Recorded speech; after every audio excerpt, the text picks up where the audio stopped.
everyone, I am Deep Patel from the Department of Mechanical Engineering. As you all know, we were discussing about the chapter number 9, air compressor. And in the last lecture, we have discussed about the classification of air compressor, working of air compressor, and then we have started the calculation of work done for the air compressor. And we said that the work done of the air compressor is calculated by the two ways. First is the work done without clearance and second is the work done with the clearance. And we said that the work done without clearance is the ideal process. Okay, so ideally we do not provide the clearance in the air compressor. Okay, but in the real situation there should be some clearance volume between the piston head and the cylinder head. Okay, so between the piston and cylinder there should be some clearance volume. So for the all the real compressors we have to provide the clearance. So in this lecture we will discuss about the work done with the clearance. Okay, then we will discuss about the volumetric efficiency. Okay, so let us start the calculations that the work done of the air compressor with the clearance.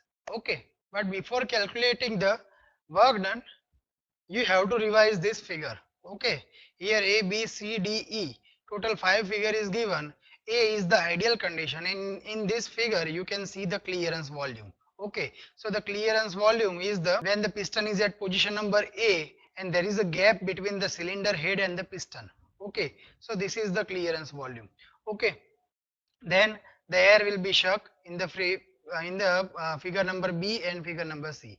Then it is compressed, that is shown in the figure number D, and after that it is delivered from the delivery valve, that is indicated in the figure number E. Okay, so this is how suction and compression is done in the air compressor. Okay, so in the last lecture we have calculated the work done without clearance. Okay, and for this ideal condition we have calculated about the work done for the three process. First is for the adiabatic process, and for the adiabatic process we derive this equation that W equals to gamma upon gamma minus 1 into P1 V1 in bracket P2 by P1 raised to gamma minus 1 by gamma minus 1. This was our equation of work done for the adiabatic process. Okay, next we have discussed for the polytropic process, and for the polytropic process we have replaced gamma by n, and then we have discussed about the work done with the compression is isothermal. Then we have get this equation that W equals to PV ln R. Okay, so this we have calculated in our last lecture. So in this lecture I am going to calculate the work done for the air compressor with the clearance. Okay, so the PV diagram will change. So let us start the calculations for the work done with the clearance. Okay, so this is the PV diagram. So here first of all you have to understand that what the change in the PV diagram. Okay, in the work done with the clearance we have provided some clearance volume, and that clearance volume is here indicated by the VC. Okay, you can see there. Also we have provided swept volume and the effective swept volume, that you can see here that volume 3 to 6 here or 3 to 5 you can see that is the clearance volume, and volume 1 to 3, okay, volume 1 3 that is the swept volume. Okay, and volume 1 4 here you can see in the figure, volume 1 4 is the effective swept volume or the actual swept volume. Okay, so here you have to understand three volume. First is the VC. VC is the clearance volume that we have already provided when and it is the gap between the piston head and the cylinder head. Okay, second is the swept volume. Swept volume means the piston when travels from the top dead center to the bottom dead center, the volume which is covered by the piston movement, that is known as the swept volume. Sometimes also it is known as stroke volume. Okay, so that is the meaning of stroke volume. So VC and the VS. If we tell that VC plus VS, the total volume of the cylinder is equals to VC plus VS. Okay, now the another volume is the actual swept volume. So ideally what we understand, when piston is moves from the top dead center to the bottom dead center, the amount is known as the stroke volume or the swept volume, and that much amount of the air should be shook while the suction stroke. Okay, but in the practical condition, that much amount of the air is not come into the cylinder. Okay, so practically the amount of air which is comes into the cylinder is less than the swept volume or stroke volume.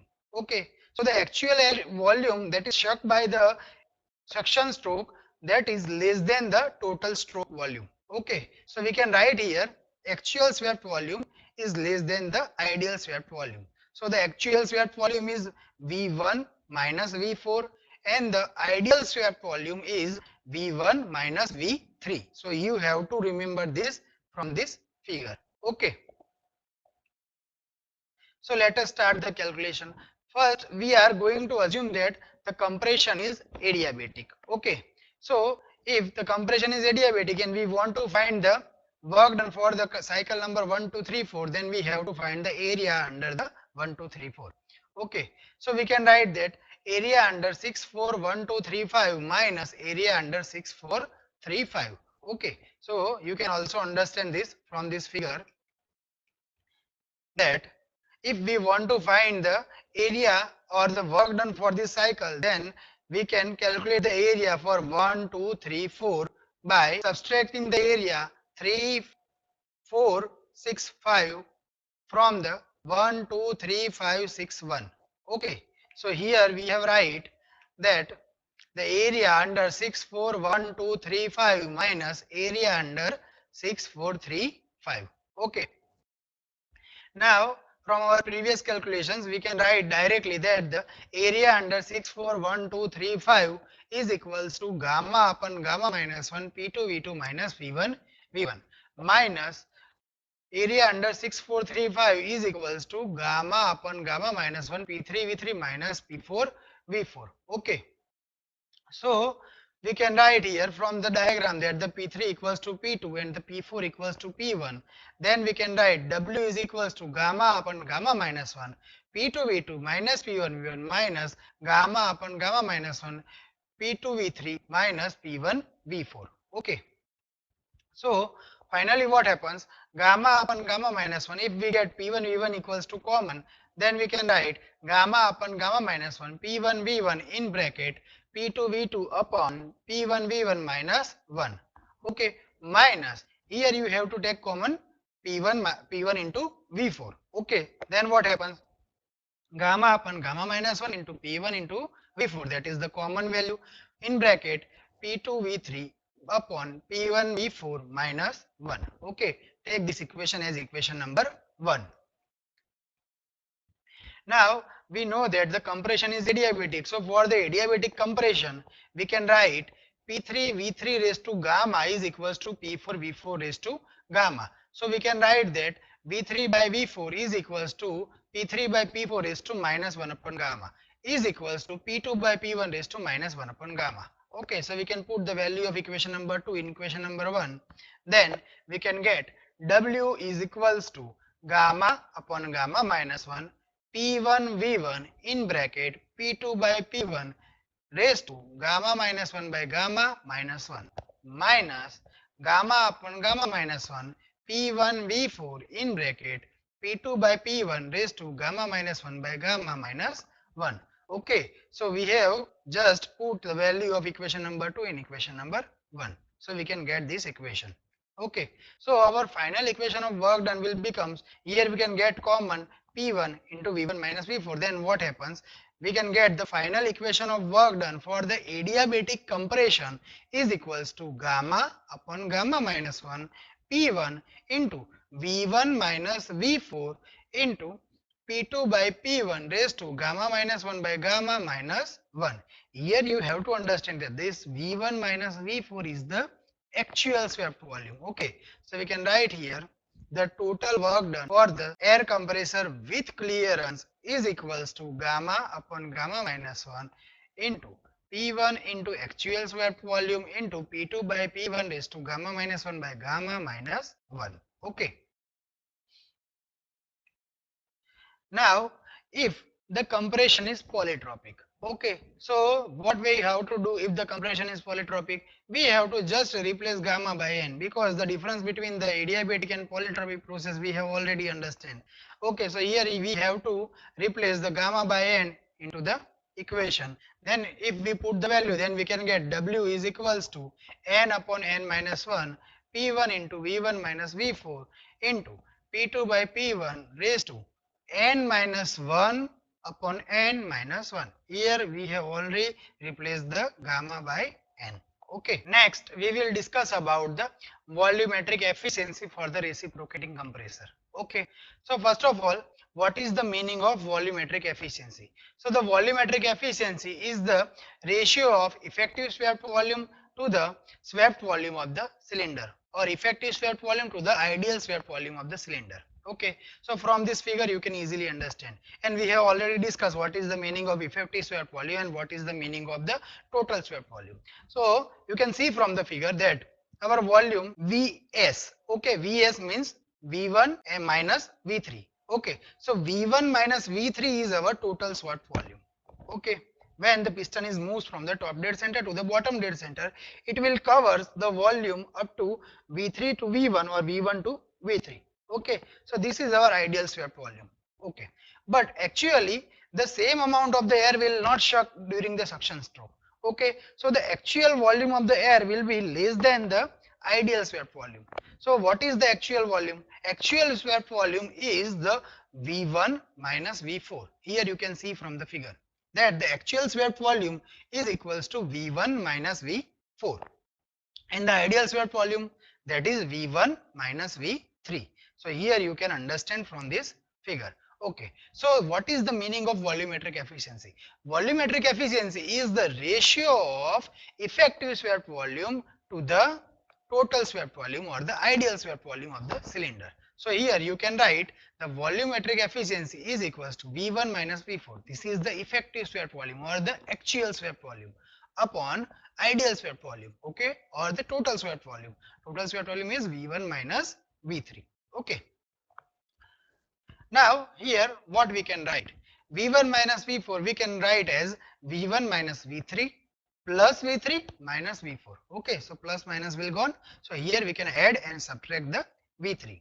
So here you can write V1 minus V3 plus V3 minus V4 upon V1 minus V3, which is remains as it is. So you can write 1 plus V3 upon V1 minus V4 V3 minus V4 upon V1 minus V3. Okay. So if we multiply and divide by the V3, then we can write 1 plus V3 upon V1 minus V3 minus V4 upon V1 minus V3 multiply by V3 divided by V3. Okay. So what we will get? We will get as 1 plus V3 upon V1 minus V3 minus V3 upon V1 minus V3 multiply by V4 by V3. Okay, why we have do all this? We want to get common V3 upon V1 minus V3. So we have to multiply it and divide by the V3. Okay. So if we get common V3 upon V1 minus V3, then we can write 1 plus V3 upon V1 minus V3 in bracket 1 minus V4 upon V3. Okay, so take it as a equation number 1, that 1 minus V3 upon V1 minus V3 into V4 by V3 minus 1. Okay, so if we take it this as a equation number 1, now we know that for the polytropic process, that is P3 V3 raised to n is equals to P4 V4 raised to n. Okay, so here we can replace V3 by V4 as P3 by P4. Okay, so here you can write V4 by V3 is equals to P3 by P4 raised to 1 upon n. Okay, so we can put the value. Also we can write P3 equals to P2 and P4 equals to P1. So here you can write V4 by V3 is equals to P2 by P1 raised to 1 upon n. Okay, so if we put the equation number 2 into equation number 1, then we can get that the volumetric efficiency is equals to 1 minus V3 by V1 minus V3 in bracket P2 by P1. Here we have replaced P4 and P3. Okay, so here you can write P2 by P1 raised to 1 upon n minus 1. Okay, so Here you can write V3 upon V1 minus V3 as a C, that is the clearance ratio. Okay, so if we replace V3 upon V1 minus V3 is equals to C, then we can write volumetric efficiency for the air compressor is equals to 1 minus C into P2 by P1 raised to 1 upon N minus 1. Okay, so this is the final equation of volumetric efficiency for the air compressor.